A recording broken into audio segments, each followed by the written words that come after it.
Gente, hoje é um dia, mais um dia especial, né? Porque eu brinco que eu só tenho amigos especiais, né? Eu tô com uma pessoa aqui hoje, o Lemuel, né? E vocês já viram, né? Pela roupa, né? E tal, né? Vocês já vão pensando aí o que ele faz, né? Tá? E eu vou pedir que você se apresente para o pessoal e depois a gente vai começar a conversar.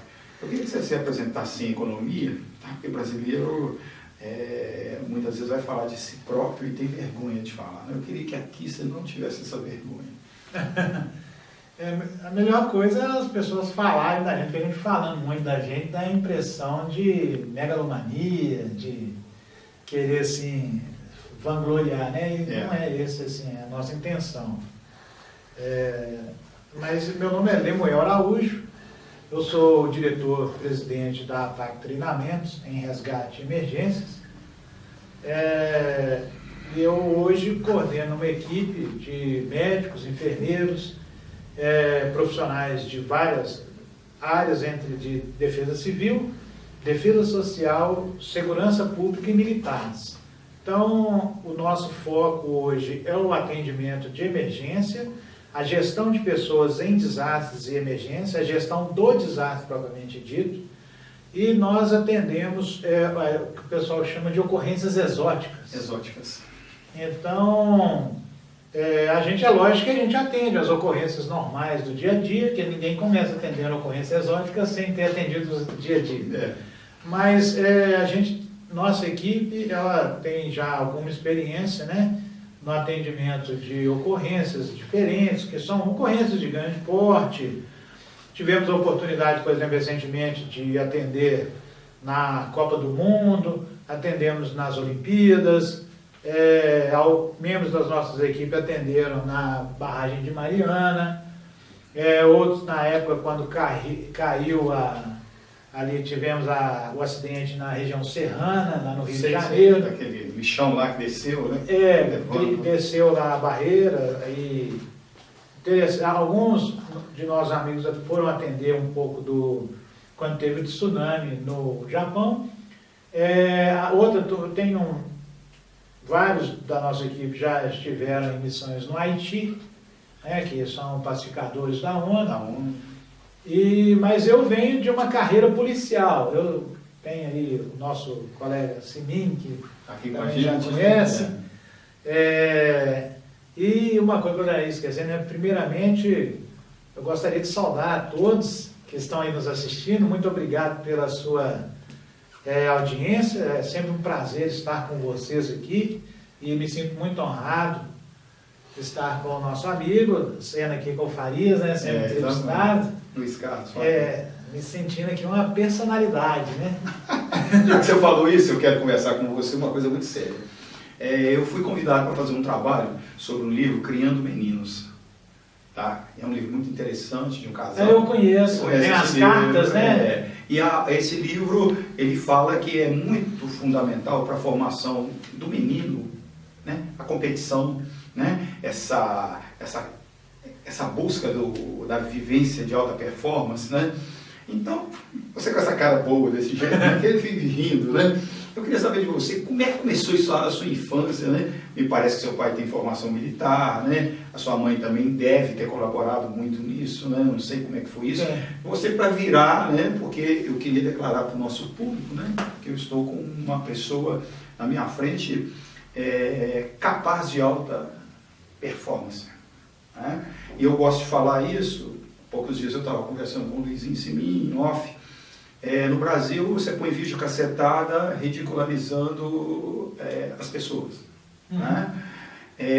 Você põe programas na televisão como Simpsons. Né? Os homens são ridicularizados. Né? E quando eu vejo, né, os homens e as mulheres, os seres humanos de alto nível, de alta performance, serem valorizados, né? E eu tenho formação militar, eu passei uma tropa de elite do CPOR de 73, com instrutores excepcionais, né, que deixavam a gente assim, toda hora em trabalhos de alta performance, né, e eu fui criado assim também no judô desde cedo, no trabalho, né, então a gente sabe da importância disso, da importância da gente voltar na escola e dizer para os nossos meninos, principalmente para eles, que eles podem ser grandes homens, ter atuação de alta performance. Então eu queria que você começasse a contar para a gente. Você está pilotando esse macacão hoje, né? Como é que começou essa brincadeira lá na sua casa? Conta para o nosso público. Ó, eu tenho lembranças boas, muito boas da minha família, não tenho nada a reclamar. A gente morava na Sagrada Família, ali em Belo Horizonte, né, na Rua Vicentina de Souza, é a memória mais antiga que eu tenho. E a gente era na região mais simples, né, mais humilde. Meu pai sempre trabalhou muito, ele era lavrador, veio para Belo Horizonte, acho que na idade de 18 anos, sempre esforçou muito. Meu pai é 22 anos mais velho do que eu. É a mesma diferença minha para o meu pai. Então eu lembro sempre disso, meu pai é 22 anos mais velho do que eu, então é fácil de guardar. Então eu acompanho meu pai já há bastante tempo, né? Então ele, na época, ele começou de lavrador, ele veio, estudou também no Colégio Tiradentes, foi pedreiro, né? Começou a se sustentar a nossa casa lá como servente pedreiro, depois como pedreiro. Aí depois entrou na época para a Polícia Militar, que ele entrou como soldado, foi sargento da Polícia Militar, depois ele começou, ele foi como sargento, eu lembro dele nos quartéis do Corpo de Bombeiros, né, que ele já foi designado para lá, e depois foi para a academia fazer o curso de oficial. CFO. Isso, foi o curso de formação de oficiais, meu pai é da turma de 77, né, formou oficial em 77, e as fotos, que eu tenho fotos da gente pequeno lá, né? Depois tem lá no meu Face, talvez vocês queiram mostrar. Nós vamos publicar para todo mundo assistir lá, porque vale a pena, viu, pessoal? Tem uma fotozinha do meu pai lá comigo, no qual a gente era um pouco menor, né? Diferente. E na época era muito interessante, era motivo assim, de muito orgulho, né? Na época ainda o pessoal tinha muito orgulho, os valores cívicos eram bem significativos. Coisa que infelizmente hoje ocorreu uma deterioração. Mas nós estamos reagindo, né? Graças a Deus, né? Eu fico curioso, fazendo uma parte, que hoje as mulheres, é engraçado, você chama uma mulher de senhora, você compreende como é que vai a senhora, então ela se sente ofendida. Está tão acostumada a ser chamada de vadia, de tiazinha, que quando você trata uma mulher de senhora, como é que vai a madame, uma coisa assim, ela se sente ofendida. É interessante, eu vou até fazer uma parte disso que você está falando e vou deixar você seguir. O Luiz Vieira, um dia, perguntaram a ele o que ele achava da mulher atual. Ele falou assim, eu escuto música atualmente e eles falam que toda mulher é vaca, né? E eu fiz uma música assim, você é isso, uma beleza imensa, toda a recompensa de um amor sem fim. Então, mulher para mim é o que eu escrevi na minha música, bem lembrado, se eu continuo, então... Você tinha lá aquele orgulho, né, de estar com seu pai. Meu pai sempre ensinou também a gente ser homem, a ter educação, a ter respeito pelas pessoas. Eu desde cedo tive contato com a vara da infância e da juventude, né, que hoje falta aí. Muitas vezes a gente vê hoje que é por causa de faltar a vara da infância e da juventude, aí a vara da polícia e a vara da juiz divisional. Não, e a vara do juiz, né? Porque lá é vara também, né? 11ª vara, 12ª. Então, assim, se você não teve contato com a vara da infância e da juventude, você vai ter contato com a vara da polícia e a vara do juiz. E são varas bem mais rigorosas, né? Que causam aí consequências mais que deterioram o caráter. E já a outra da infância e da juventude, ela forma seu caráter, né? É diferente. Sem dúvida, né? Então, graças a Deus, eu lembro disso com muito carinho. E fui criado ali entre a Academia de Polícia Militar, lá no Prado, depois nos quartéis do 1º GI, 3º GI, né? Que agora são batalhões, 2º GI. E seu pai, nesse período, ele foi crescendo, né? De patente? Foi, né? Hoje meu pai é major, já reformou. E eu lembro que ele foi chefe, comandante da oficina. E ele teve um evento também de destaque da vida do meu pai, que causou, ele na época, se não me engano, ele era tenente ainda. Eu não sei se vocês lembram, quando teve uma greve dos pedreiros, parece, motoristas, da construção, lá na praça da estação. 1990? Eu creio que sim. Aí eles puseram fogo no ônibus, aí tinha lá o... 79? Se não me engano, na época era sargento ou soldado Bulhões, que o caminhão passou em cima de um bombeiro. E nessa época, meu pai era, era o oficial que estava comandando a operação lá, e o pessoal encurralou e eles tiveram de lutar pela própria vida lá, né? Tirou o cinto de bombeiro e começou a ter de bater e tal, e tiveram de evadir do local, foi o momento em que ocorreu lá, o veículo passou em cima do Bulhões, que depois veio a reformar, né? Ficou com uma lesão na perna, no quadril, se não me engano. E aí esse fato ficou muito marcante. A gente ainda era televisão preto e branco, que a gente assistia na época, né? E a gente vendo aquelas cenas na televisão causou grande preocupação. Aí depois, naquela época, não tinha celular, a gente ficava naquela neblina, né? Tentando às vezes tentar um contato com o quartel. E foram uns momentos assim, de muita tensão. A gente lembra isso com bastante... até apreensão, né? E lembrança mesmo forte, né? Então, assim, é a parte que mais destacou na minha vida é isso. Eu sempre fui criado ali dentro de quartel de bombeiro, dentro de quartel de PM, porque até as bombas, engraçado que eu acompanhava o curso de soldado, bombeiro militar, fazia tudo, sabia lidar com todos os equipamentos de bombeiro. Hoje está mais moderno, né, gente? Mas as autobombas, sabia acionar a escada, tinha um LaFrance na época, adorava passear no LaFrance, aquele carro francês, bombeiro que é coberto, antigo. Então, geralmente eles usam muito ele quando tem um falecimento aí de autoridade, essas coisas. Então a gente tinha assim um contato muito grande. Então você cresce, aí fui estudar no Colégio de Ladeiros da Polícia Militar, sempre tive a formação lá. E depois, na época, a minha turma, a gente foi fazer concurso. Eu não sei eu não lembro direito o porquê. A gente foi fazer o concurso. E no primeiro concurso que eu passei, eu fiz na Polícia Civil e o curso de oficial era depois. E eu passei... pela Polícia Civil? Eu já tinha matriculado, eu passei na Polícia Civil e falei, mas eu vou fazer outro concurso agora, não justifica porque eu já passei aqui, depois eu tenho que me dedicar para me dedicar, eu não consigo fazer o curso. Então eu comecei na Polícia, eu formei na turma de 87, dezembro de 87, foi a nossa formatura. E engraçado que eu não sei o que aconteceu, na época não tinha tanta foto, né? A gente não tem. E eu tenho um colega meu que chama, vou falar o nome dele, é o Jefferson, tem um abraço para ele, né? Ele também já aposentou. E na época nós éramos os caras que tinham feito as fotografias. E eu não sei o que a gente arrumou, que é uma copia dali, copia daqui e tal. E o Gerson estava responsável por isso, eu não sei o que ele arrumou, ele conseguiu perder o álbum de fotografia da turma. Então eu não tenho mais fotografia nenhuma nossa, só se tiver no acervo. E eu fiquei até muito emocionado num dia desse que eu fui receber uma homenagem da Polícia Civil, do 30, do Trintenário e tal. Aí eu fui receber a homenagem dos policiais aposentados, aquela coisa.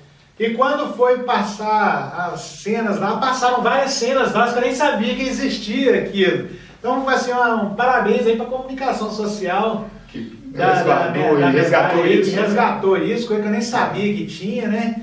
Da gente lá na academia de polícia, aquela coisa. E depois eu sempre gostava de mexer, assim... Eu nunca gostei do lugar comum. O lugar comum me cansa, me entedia. E com isso eu sempre... gostei de trabalhar com as coisas diferentes. Eu fui trabalhar com homicídios durante um tempo. Durante muito tempo eu trabalhava com ações especiais, até que surgiu uma oportunidade de eu ir para operações, depois para a Delegacia Especial de Polícia, no aeroporto de Confins. Então, a gente tinha que fazer um treinamento específico. Aí foi quando eu comecei a gostar de operações especiais. E lidar com antissequestro, a gente começou a lidar com sequestro, operações táticas. Na época era um pouco mais restrito o conhecimento e as técnicas já não eram tão modernas como agora a gente teve. Hoje as técnicas que a gente usava era até engraçado. Tinha muita coisa que a gente fazia antes, que hoje eu vejo, lembro coisa que a gente fazia, morre de rir, né? Até a gente tomar ônibus, invadir carro. E a gente achava que aquilo era o que tinha, né? Então a gente achava aquilo era muito bacana. Máximo, né? Então foi muito engraçado esse período. E aí eu sempre gostei de estudar, que meu pai sempre me ensinou que o maior patrimônio que a gente tem, quando você não tem grandes patrimônios financeiros, é o seu patrimônio intelectual, que através dele você consegue adquirir outros. O meu pai subiu pelo estudo, é um sujeito que foi de lavrador a major, que não é muito pouca trabalho, coisa, né? hoje é Muito estudo. significativo. Fora outros cursos que tem, também tem a formação de pastor, né? Eu tenho a formação batista, então assim, eu também tenho a formação na área de teologia, e a gente veio estudando. Até quando eu fui para a parte de... Até então eu era do lado negro da força, usava roupa preta, aquela coisa, né? Era a parte só tática. Aí, quando eu fui para o aeroporto, eu comecei a ter contato com o resgate. Tá? Eu fiz o primeiro curso de resgate na área de emergência aeronáutica. Depois eu fiz o curso de Caviano, que é um curso que todo aeroporto da Infraero hoje tem. Eu faço parte da formação geral de profissionais que trabalham em aeroporto. E a partir daí eu comecei a lidar com a emergência aeronáutica. Isso aí nos idos de 90, e a gente foi gostando.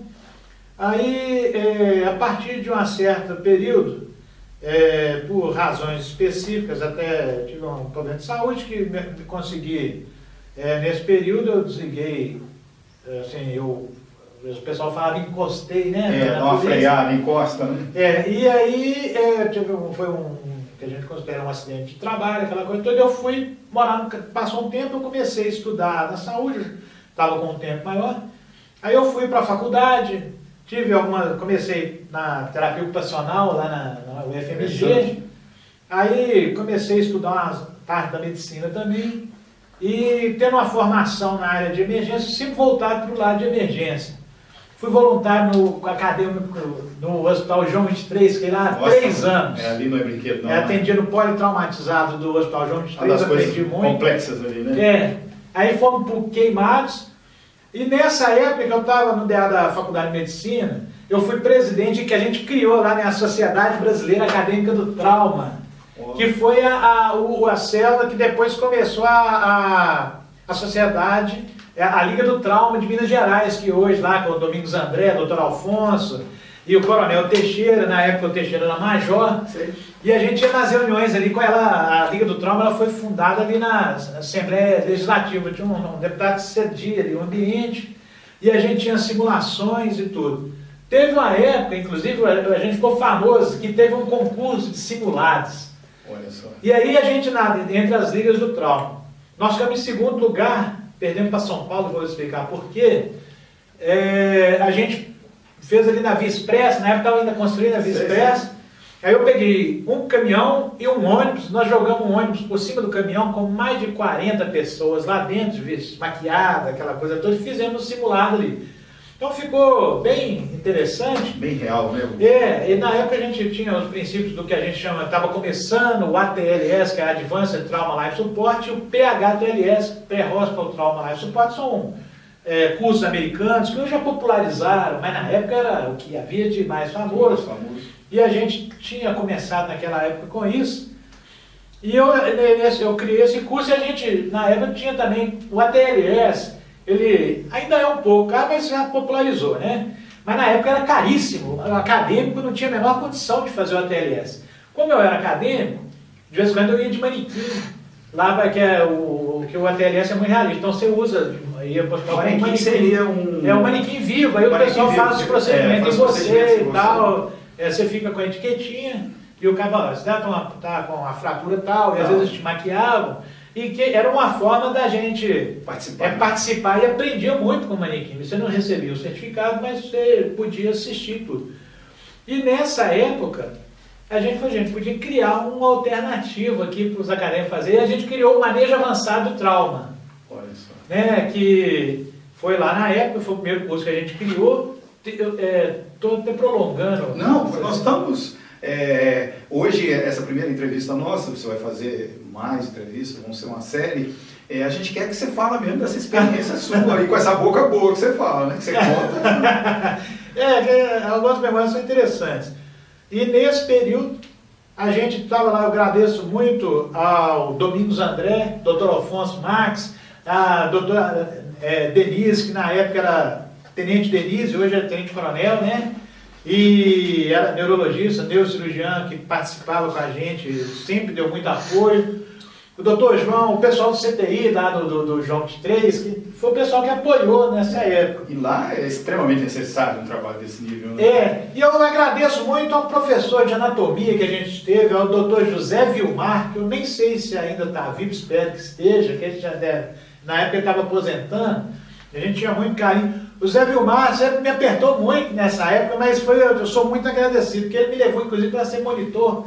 Eu era monitor da academia de medicina, de anatomia, da odonto e da enfermagem. Entendi. E aí, com isso, você tinha um acesso. Melhor coisa, a gente ajudou na hora quando foi fazer aquele museu de história A Pedra natural. Católica lá? Não, é o que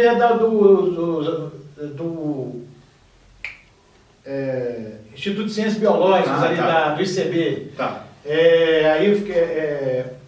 Então foi na época lá a Fátima que fez, assim, a doutora Graça, né, que era professora de citologia e histologia, era chefe lá do departamento, a Miriam, eu tenho muito carinho com esse pessoal que ensinou a gente os primeiros passos na emergência, né, e nessa área.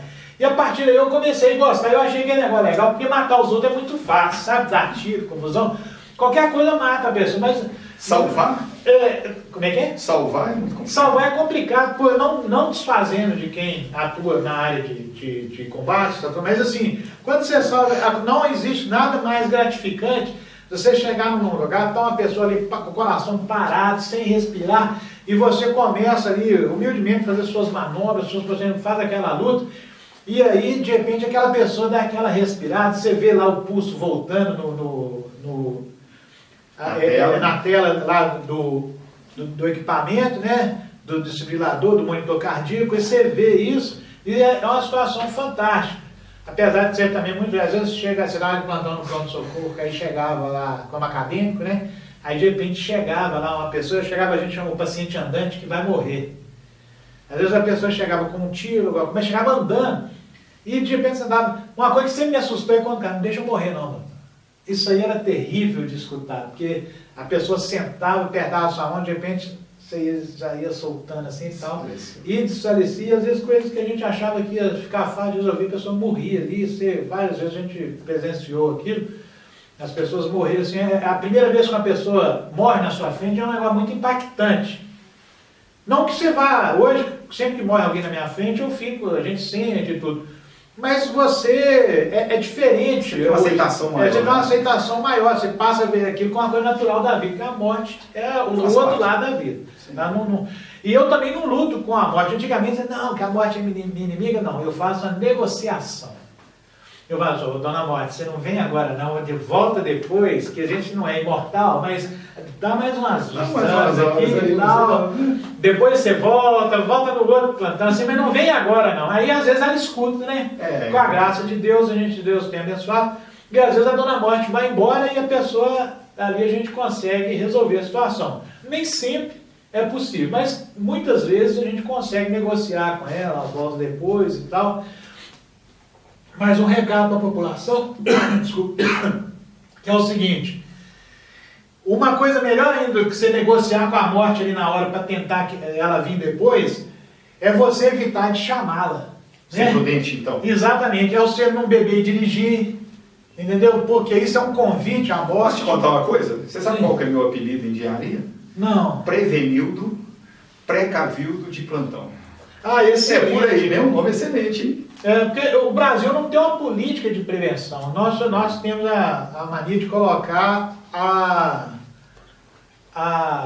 tranca depois que passa o ladrão. Então isso é negativo, porque hoje os gastos com isso são muito maiores. Quando você não tem um trabalho de prevenção adequado, você acaba tendo de investir. Então você está afirmando aqui categoricamente que a prevenção é a mais importante.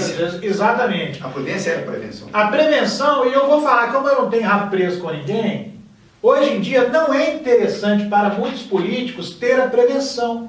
Não é interessante ter uma prevenção, por exemplo, de enchente, não é interessante ter uma prevenção de alagamento, né? Não é interessante, às vezes, ter até uma prevenção de grandes eventos contra incêndio. Por quê? Porque quando tem um evento que é de desastre, alguma coisa assim, e você tem a oportunidade de declarar calamidade pública, aí é uma festa financeira. Entendeu? O pessoal gosta disso. Infelizmente, não são todos. Eu ainda tenho muitos amigos, muitos conhecidos que são políticos, prefeitos, que são pessoas sérias e idôneas. Mas muitos outros, eles não se preocupam com a prevenção, porque não é financeiramente, na cabeça deles, interessante. Ela é financeiramente boa para a comunidade. Então você deixa de gastar 5 milhões, você gasta 500 mil, economiza 5 milhões, e aí você não tem aquele problema. Mas aí você deixa dele ganhar aquela comissão dos 5 milhões que ele vai ter na calamidade pública que ele vai poder fazer. A divulgação, né? Essa história da nossa mídia também, Exatamente. Que não tem uma formação, uma consciência da prevenção, da prudência. Exato. Hoje dá mais dinheiro, dá mais mídia. Você vê um cara aberto no meio lá que o caminhão passou em cima do que você fala assim, olha que legal, tem uma sinalização bacana aqui não tem acidente. Você pode ver que na mídia você não vê nenhuma história, assim, realmente fica chato, ó. O Lemuel acordou de manhã, deu um abraço na mulher dele, da namorada, e brincou com os filhos, tomou aquele cafezão, foi trabalhar, deu tudo certo. Quando é de noite, ele voltou, assistiu o jornal dele lá, deitou, namorou com a esposa dele e tal. Isso aí tem graça, não. O legal é o seguinte, pô, o cara acordou nervoso, na hora que ele saiu ali, caiu dentro do buraco o carro, aí veio um ônibus, passou por cima, e na hora que eles estavam fazendo o resgate, ainda teve um assalto. Roubaram a ambulância do SAMU com o equipamento todo dentro. Então, isso que dá mídia. Mas, infelizmente, isso é uma situação mais... Você está me colocando numa situação, eu quero emendar mais uma pergunta para você, mas eu queria fechar esse resumo. Eu li um livro do Conselho Mundial de Saúde, não sei se você chegou a ler esse livro, Checklist. Muito interessante, se você não leu, depois eu vou passar esse livro para você, porque eu queria te trazer no ar depois para a gente conversar sobre esse livro. Sim. Tá? Eu fico pensando, né? Nós temos que ensinar para os nossos filhos, primeiro, né? Nós não precisamos ser, vou usar um termo chulo aqui, né? Que a gente usa toda hora, ninguém precisa de ser bundão, né? Vamos começar por aí, né? Nós não precisamos ter medo, mas nós temos que aprender essas técnicas todas. Sim. Né? E nós temos que principalmente aprender a virtude da prudência, né? Para a gente poder sair, igual você falou, de casa cedinho, tranquilo, passou no cruzamento com tranquilidade, chegou, trabalhou, fez seu trabalho todo, voltou para casa naquele estresse de trânsito, você chegou em casa bem, e aí você janta com sua família, ainda vai dar o luxo de ter uma esposa em casa, né? Porque você não é estressado, então você tem uma namorada, uma esposa, e você ainda vai namorar, isso é o grande supra-sumo, né? Então, hoje tem uma pessoa na mídia brasileira que eu gosto muito dele, a parte que tem pessoas que o criticam, né? Mas é o Dr. Drauzio Varela. O Drauzio é muito bom, eu gosto muito dele, porque ele traz as coisas, né? Traz o ensinamento, né? E eu fico pensando, está começando a hora de você cada vez mais estar falando para a gente. Então eu quero você no nosso canal aqui, muitas vezes. E eu quero te fazer uma pergunta, você foi para o exterior estudar? Como é que foi isso? Teve um período que eu estive no Canadá, e eu fui lá, na verdade, fazer umas coisas, acabei fazendo outras, dadas algumas situações complicadas. Eu tive a oportunidade de ir lá no Canadá, eu fiz alguns cursos, e assim, não tem nada a ver com a minha área, né? Mas lá eu fiz um mestrado na verdade eu sou teólogo também, né? Eu esqueci. O Simin está aqui também. O Simin está aqui, que já conhece a gente. Eu também tenho uma formação em teologia, eu sou bacharel em teologia, e depois também lá eu tive a oportunidade de fazer um mestrado em divindade, no Canadá Christian College. Eu estudei no Canadá Christian College, frequentava lá o tempo, né? A gente teve a oportunidade. Sou capelão do estado de Nova York, né? Em New Jersey, ordenado lá. Tenho lá o NIPAS, né? Então a gente tem uma certa ligação com o pessoal da polícia de New Jersey. Depois eu tive na Flórida também, a gente fez alguns cursinhos lá, a gente, entre outras coisas, principalmente com a Cruz Vermelha, que é a Cruz Roxa canadense, a Cruz Vermelha canadense, eu participei dessas atividades. Lá eu era voluntário lá no Canadá, e nos Estados Unidos tem essa figura um pouco diferente. Lá eu trabalhava de vez em quando com o pessoal dos bombeiros e com a Cruz Vermelha, era voluntário na Cruz Vermelha.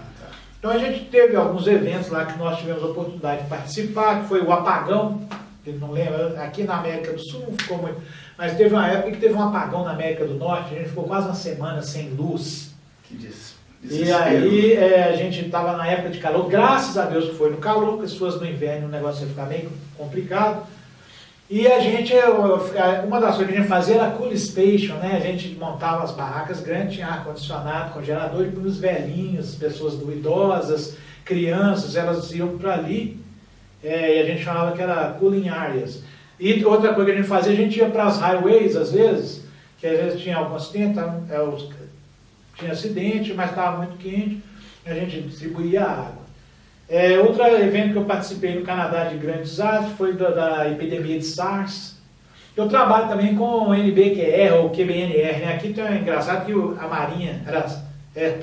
a Marinha chama de QNBR e o Exército NBQR, que é a emergência química, nuclear, biológica e radiológica, né? A gente é essencial, né, a gente ter essa... Isso. E eu fiz também pela Universidade de Albany, né, lá em Nova York, a gente fez lá eu fiz um curso lá, né, que o pessoal, mais ou menos a nível de pós-graduação, uma coisinha assim, mais elaborada, que é um curso de gestão de desastre. Gestão de desastre eu fiz lá também, mas o que é curioso é que é bioterrorismo e armas de destruição em massa. Aí a gente começou a lidar com bioterrorismo, aprendi um pouco, porque na época do 11 de setembro eu tive a oportunidade de, pela Cruz Vermelha, acompanhar na sala de situação remota.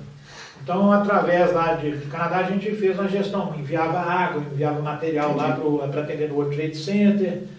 E também na época que teve o outro tsunami mais antigo, antes de ter o do Japão, teve aquele tsunami que até teve um deslocamento de pés, que é 0, alguma coisa de graus no eixo, né?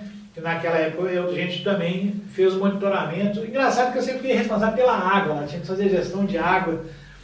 Que é tão essencial, né? Nossa. Que aí a gente entregava lá a parte de distribuição dessa parte de água. Então eu sempre comecei.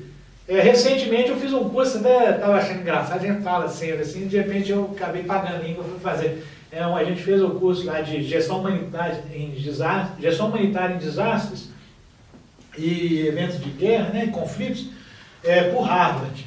Então é um curso bacaninha. E até a gente estava, eu e um outro amigo meu, o Coronel Teixeira, que é um grande amigo, a gente sempre faz muita atividade junto.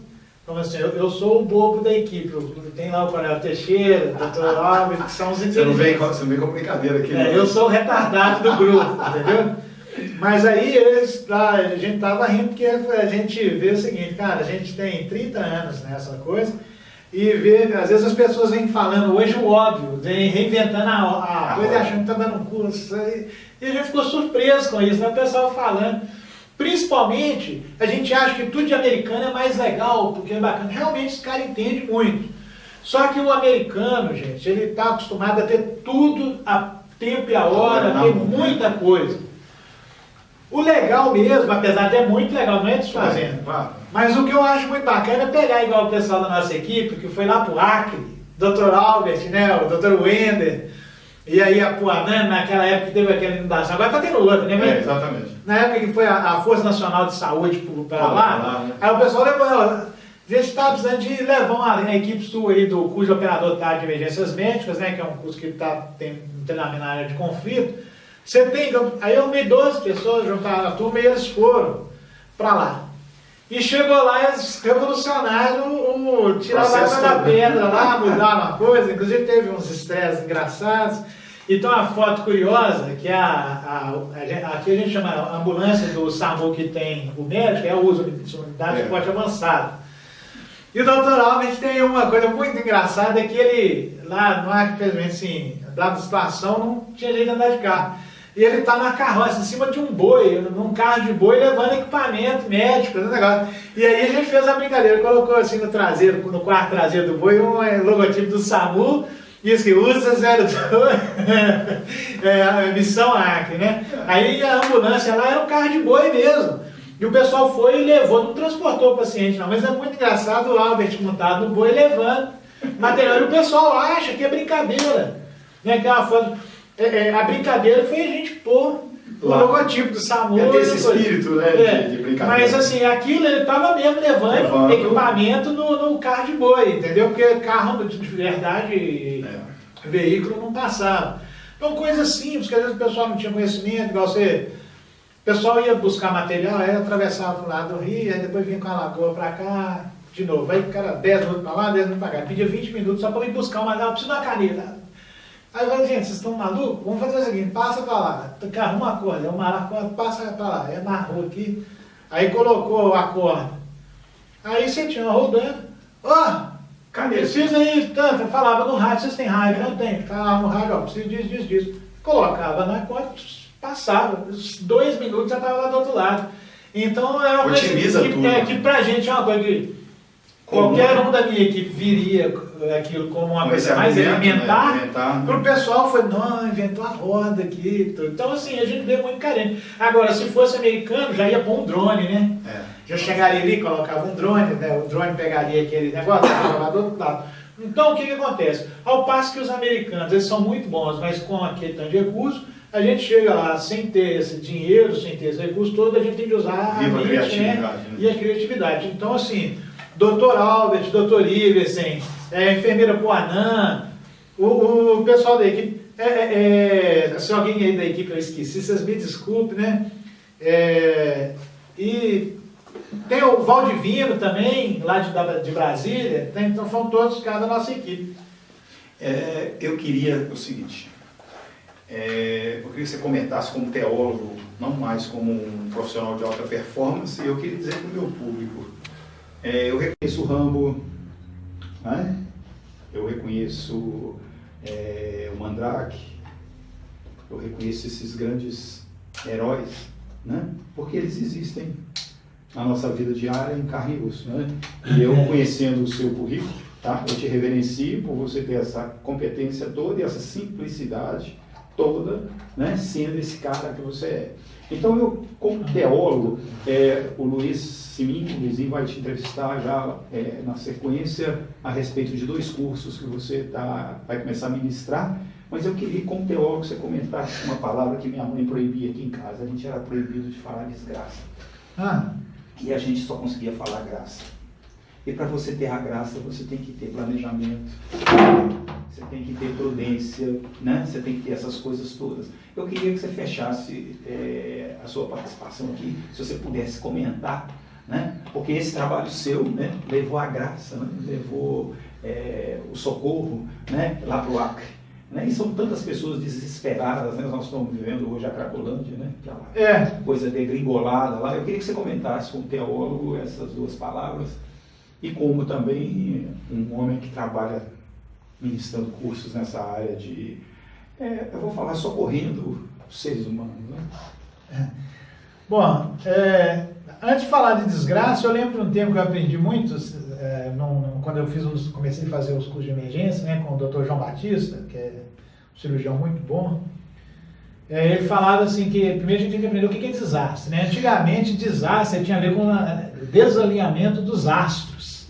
Quando os astros desalinhavam, né, ia acontecer um evento ruim. Aí disso surgiu o desastre.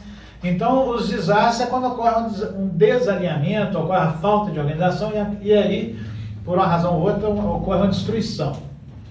Já na desgraça, a graça ela está relacionada, no caso da teologia, com a graça redentora da salvação em Cristo. Então, é muito importante que, quando a gente pensa em graça, a gente pensa em dádiva, né? A gente pensa em presente. Então, em receber a graça. Em receber. Porque a Bíblia diz que mais bem-aventurado é dar do que receber, né? Então, o que acontece? E quem deu mais até hoje para a gente, né, foi Deus, que amou o mundo de tal maneira que deu o seu Filho unigênito para que todo aquele que nele crê não pereça, mas tenha vida eterna. Está lá em João 3,16, que é o resumo, que eu considero o resumo da Bíblia. O resumo da teologia cristã hoje é João 3,16. Fora isso, é tudo assessoria e tal, para complementar. Então, a graça, quando você tem uma desgraça, você tem a falta da graça. Você tem a falta da comunhão com, se você tem aí uma religião, tem aí a divindade, positiva, né? Independente de qual religião que seja, né? Então, se você está na desgraça, você está fora da graça. No meio cristão, você está fora da visão da graça redentora. E quando Jesus veio, é o que salva, né? O Jesus é aquele que traz a vida. Você lembra lá do bom samaritano, né? Que você tem lá que vem a cura. E a graça maior de todas é quando Jesus na cruz faz o sacrifício final para quê? Apagar a conta dos pecados humanos, de forma que na hora do julgamento, né? Não tem nada mais legal, né? Que às vezes você chega num lugar assim, você está com aquele bando de amigos, aquela reunião de amigos, né? Você na pizzaria, no restaurante, aí na hora que alguém vai pagar, você vai pagar a sua conta, não, já está pago, o Sininho já pagou. Que isso? Não, o Sininho já pagou a conta. Agora, lembrando que a graça não é de graça. É o que a gente tem que lembrar. A graça, em algum momento, ela requereu o sacrifício de alguém. Ou foi o sacrifício é o sagrado ofício, né? O trabalho. Ou foi lá o Sininho que pagou a minha conta, mas ele teve que pagar o preço trabalhando. É Jesus morrendo na cruz pelo pecado da humanidade. Então é isso. Então quando você está na desgraça, você está na ausência disso. Então é assim, uma atitude até sábia da senhora sua mãe sobre isso, porque nós vemos que quando você está fora da graça redentora, realmente você está na desgraça. E você precisa caminhar e levar a sua vida de forma a conhecer a graça. Né? Legal, né? É o ponto de vista teológico que a gente tem que oferecer. Gente, eu queria deixar claro aqui no ar para vocês, né? Eu queria que vocês conhecessem de perto o trabalho do Lemuel, que ele tem feito, tantas pessoas que ele citou, e nós gostaríamos de deixar fechado com você aqui, né? Sua presença muito com a gente, porque o mundo está precisando disso. Né? Muito obrigado. E pessoas como você, que tem esse conhecimento todo, né? Ele chega aqui com simplicidade, foi lá em Harvard, fez isso, foi lá no Canadá, fez aquilo, e e cita essas pessoas todas. Então, a gente vê que isso não acontece na vida da gente de graça. Né? Mas pela graça. Mas pela graça. Né? Eu queria que você deixasse um beijo para o nosso público. Pessoal, um grande abraço aí a todos, esses amigos aí que eu citei também, um grande abraço a vocês, e agradeço aí a gentileza, né, do Farias ter trago a gente aqui, agradeço também a Michele, né, que fez tá aqui aí com a gente, maquiou o rapaz, maqueia, né, aí tira assim as marcas da gente, né, a gente fica mais ou menos, bonito não tem jeito, mas fica mais ou menos apresentado. Aprende a falar igual, bonito nós somos, né?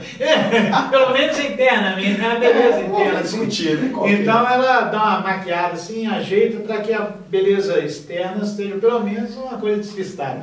Então assim, agradeço aí o Siminho, o nosso amigo o Rômulo, né, que está aí na filmagem, o Siminho na iluminação. E agradecer também ao Fabiano, que é o nosso produtor, né, de vídeos, né? E agradeço aí mesmo que se alguém tiver uma dúvida sobre emergência, sobre resgate, sobre qualquer coisa nessa área, pode mandar as perguntas aí para o Farias e ele às vezes encaminha, né? Ele vai providenciar aí às vezes um e-mail para vocês fazerem contato e às vezes a gente faz mas nós vamos deixar no ar, né? Eu também vou fazer minha despedida agora, nós vamos deixar os seus contatos, né? O Lemuel não é uma pessoa de difícil contato, ele é uma pessoa que simplifica, que facilita o contato com ele, né? Dá curso no Brasil inteiro, né? E vocês vão tomar conhecimento já no nosso próximo trabalho sobre 2 cursos muito interessantes que ele vai dar, que vai ser uma entrevista que ele vai dar para o Luiz Siminho, e vocês terão contato no nosso vídeo e procurem, né? Prevenção é tudo, né? Um beijo no coração de todos.